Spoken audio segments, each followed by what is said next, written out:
오늘은 중년에 자주 겪게 되는 문제 중 하나인 친구와의 관계가 어색해졌을 때 어떻게 대처할 수 있는지에 대해 부처님의 가르침을 통해 함께 생각해보는 시간을 갖겠습니다. 세월이 흐름에 따라 오랜 친구와의 관계가 소원해지거나 어색해지는 경험은 누구에게나 있을 수 있습니다. 특히 중년기에는 각자의 삶의 변화, 건강 상태, 가치관의 차이 등으로 인해 오랜 세월 유지해온 우정이 흔들리기도 합니다. 오늘은 이러한 상황에서 부처님의 지혜가 우리에게 어떤 도움을 줄 수 있는지 살펴보겠습니다. 중년기에 접어들면 친구와의 관계가 달라지는 경우가 많습니다. 서로 만날 기회가 줄어들고 대화의 주제가 한정되거나 때로는 오해로 인해 마음의 거리가 생기기도 합니다. 이런 상황은 외로움으로 이어질 수 있고 이러한 외로움은 중년의 삶의 질을 크게 저하시키는 요인이 됩니다. 부처님께서는 일체요심조라 하셨습니다. 모든 것은 마음에서 시작된다는 뜻입니다. 관계의 어색함 역시 마음에서 비롯되므로 마음의 상태를 이해하고 바로잡는 것이 중요합니다. 박영수님과 김철호님은 중학교 때부터 함께한 40년 지기 친구였습니다. 두 사람은 서로의 결혼식에서 축가를 부르고 자녀들의 성장을 함께 지켜보며 인생의 중요한 순간마다 곁에 있어 주었습니다. 그러나 5년 전 박 씨의 손주 결혼식에 김 씨가 참석하지 않으면서 두 사람 사이에 균열이 생겼습니다.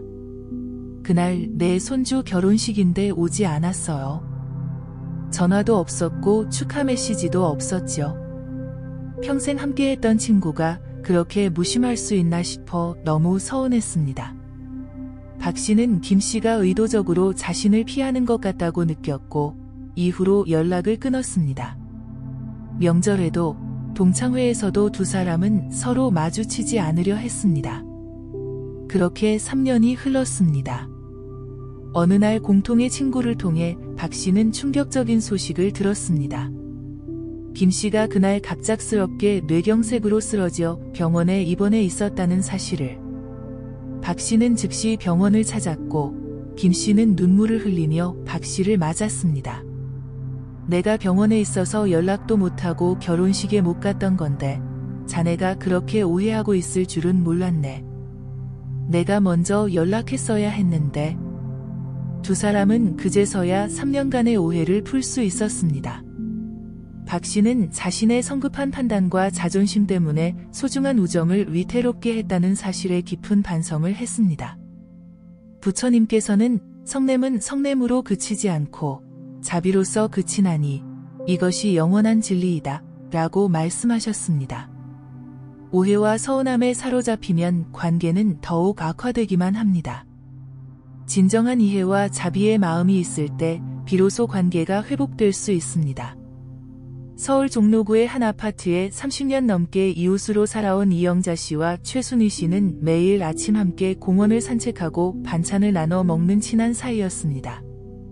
두 사람의 관계는 이 씨의 아들이 해외 취업을 하고 최 씨의 손녀가 대학에 입학하면서부터 미묘하게 변하기 시작했습니다.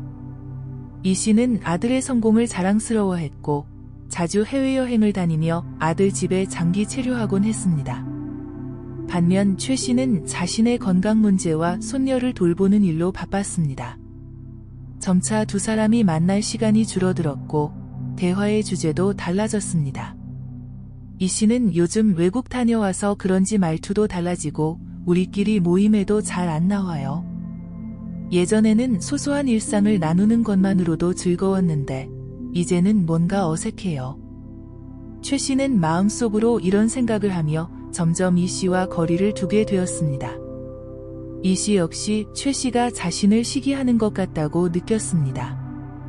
그렇게 두 사람은 서로에게 마음의 문을 닫았습니다. 하지만 지난 겨울 최 씨가 독감으로 일주일간 누워있을 때 문 밖에 매일 아침 따뜻한 죽과 과일이 놓여 있었습니다. 누가 놓고 갔는지 알 수 없었지만 건강이 회복된 후 우연히 복도에서 이 씨를 마주쳤을 때 그 정성의 주인공을 알게 되었습니다.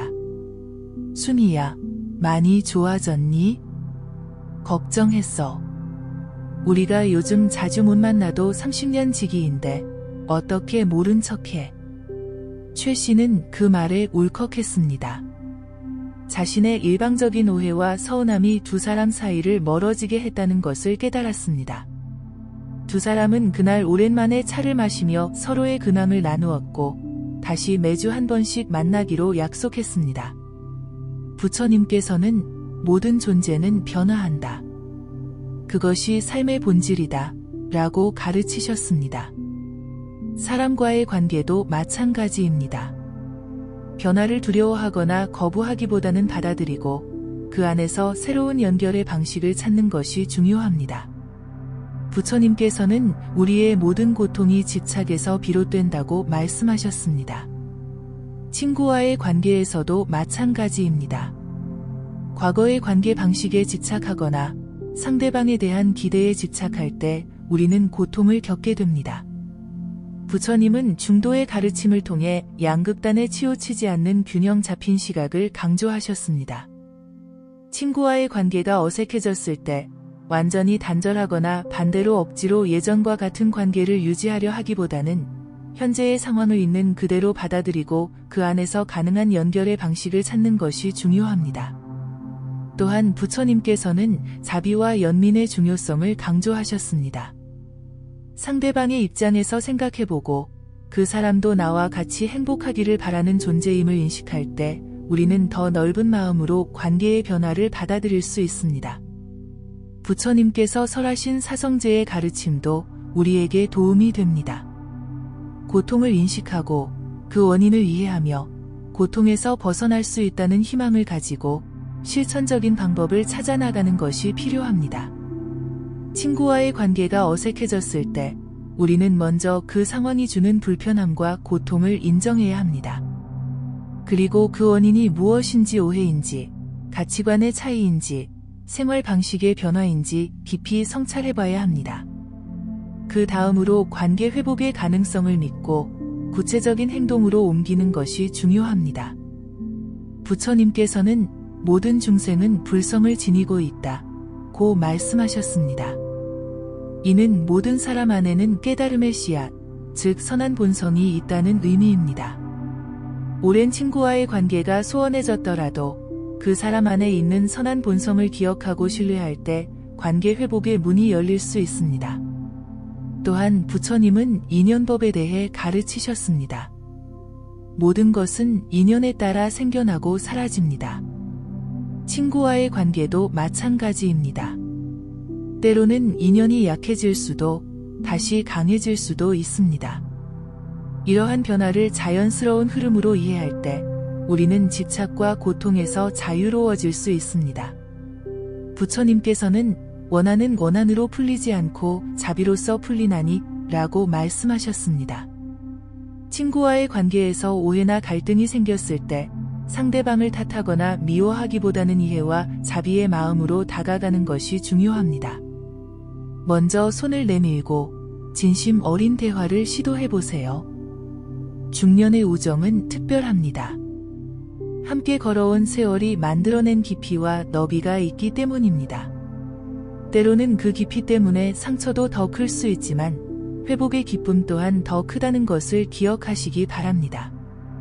부처님께서는 자신의 등불이 되라 고 말씀하셨습니다.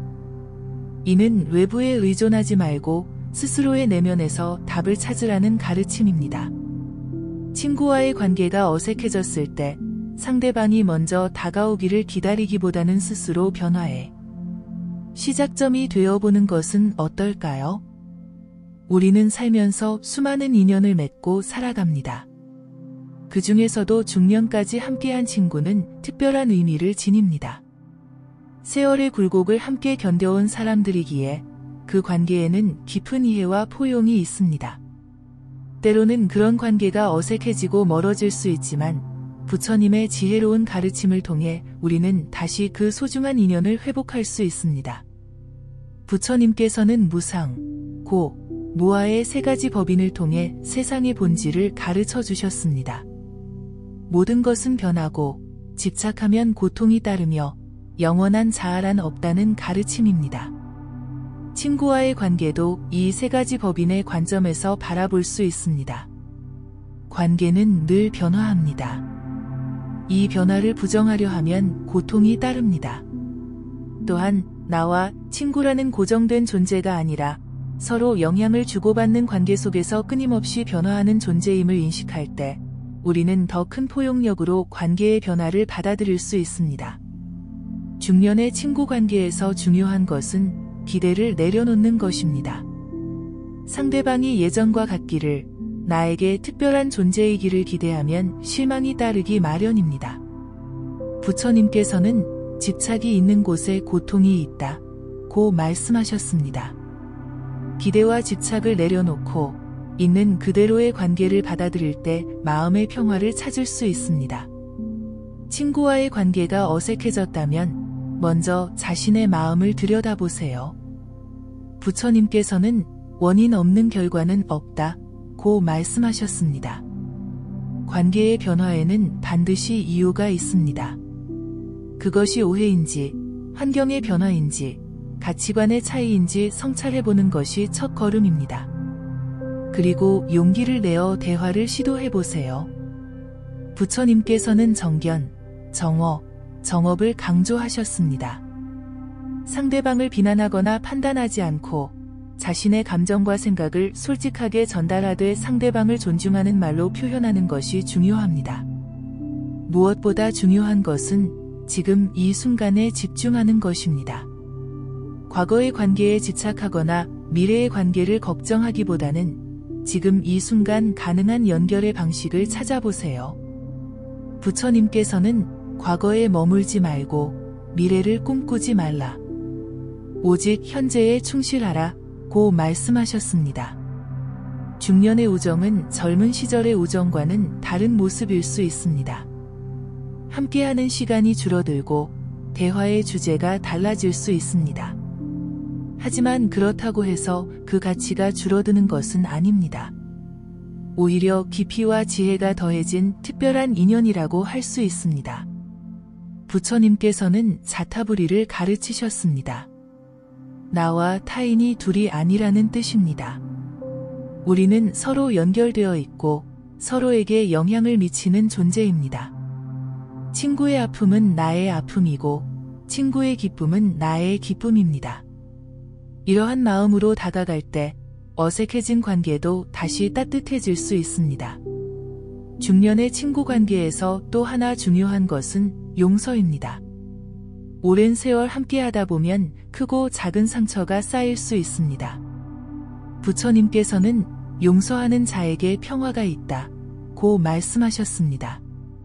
상대방의 실수나 나에게 준 상처를 용서할 때 우리는 자유로워지고 관계도 회복될 수 있습니다. 마지막으로 부처님께서는 자신을 사랑하는 것의 중요성을 강조하셨습니다. 자신을 사랑하는 자만이 타인을 진정으로 사랑할 수 있다는 가르침입니다. 중년의 친구와의 관계가 어색해졌을 때 그것을 자신의 가치와 연결 짓지 마세요. 당신은 그 자체로 충분히 가치 있고 사랑받을 만한 존재입니다. 친구와의 관계가 깨지거나 소원해지는 것은 인생의 자연스러운 과정일 수 있습니다. 그러나 그 안에서도 우리는 부처님의 가르침을 통해 지혜롭게 대처할 수 있습니다. 집착을 내려놓고 변화를 받아들이며 자비와 연민의 마음으로 다가갈 때 우리는 더 성숙하고 풍요로운 관계를 맺을 수 있습니다. 중년의 친구 관계는 특별합니다. 함께한 세월만큼 깊은 이해와 신뢰가 있기 때문입니다. 설령 지금 관계가 어색해졌다 하더라도 그 깊은 인연의 끈은 여전히 존재합니다. 부처님의 지혜로운 가르침을 통해 그 소중한 인연을 다시 이어나가시길 바랍니다.